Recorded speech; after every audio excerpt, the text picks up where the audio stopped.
Xazinem Tortil Terbiyeleş Merkezi hemmimizning xazinesi.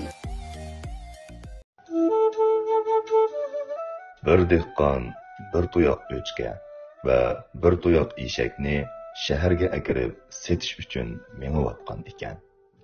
Yo'lda 3 nafar o'g'ri bu dehqonni bayqab qopdi. Birinchi o'g'ri: "Men uning o'chkisini uningga to'ydirmay o'g'irlayman", debdi.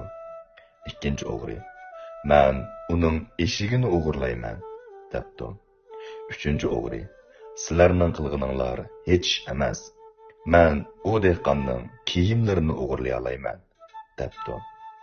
Shunday qilib, birinchi o'g'ri dehqonning o'chkisini rostilla abjillik bilan dehqonga to'ydirmay o'g'irlab ketibdi.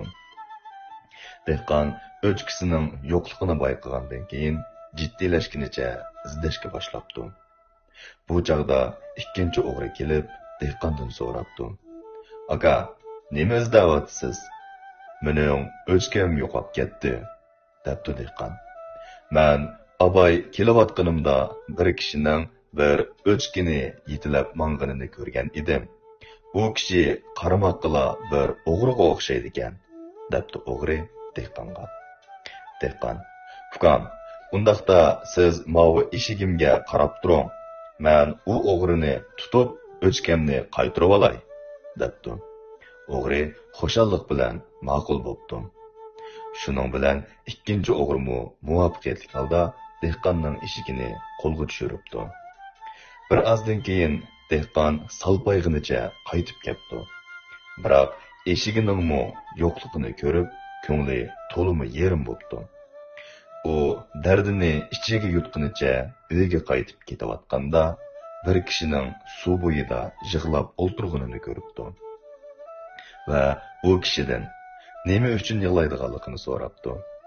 Yig'layotgan kishi bo'lsa, "Xo'jayinim meni 500 sar oltinni shahardagi akisiga yetkazib berishga buyurgan edi. Biroq men bu ko'l bo'yidan o'tayotganimda ehtiyotsizlikdan oltinlarni bu ko'lga tushirib qo'ydim", debdi. Dehqon u kishiga: "Bu oson-ku. Siz ko'lga tushib oltinlarni suzib elib chiqsangizlar bo'lmadimi?" debdi. U kishi: "Aka, men suv uzolmaydim emasmi? Hey, agar kim shu oltinlarni ko'ldan elib bersa, men uningga 100 sar oltin sovg'at qilatdim", debdi.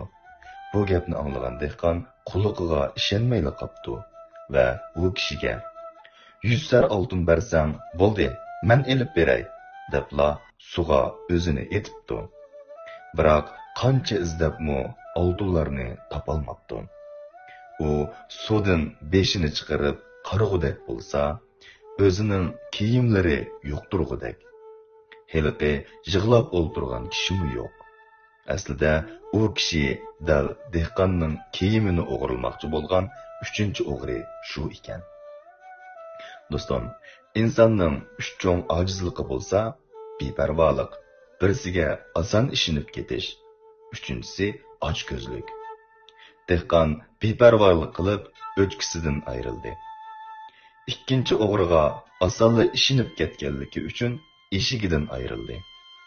Ochko'zligidan 100 sar oltinga osonla erishish uchun kiyimlaridan ayrildi.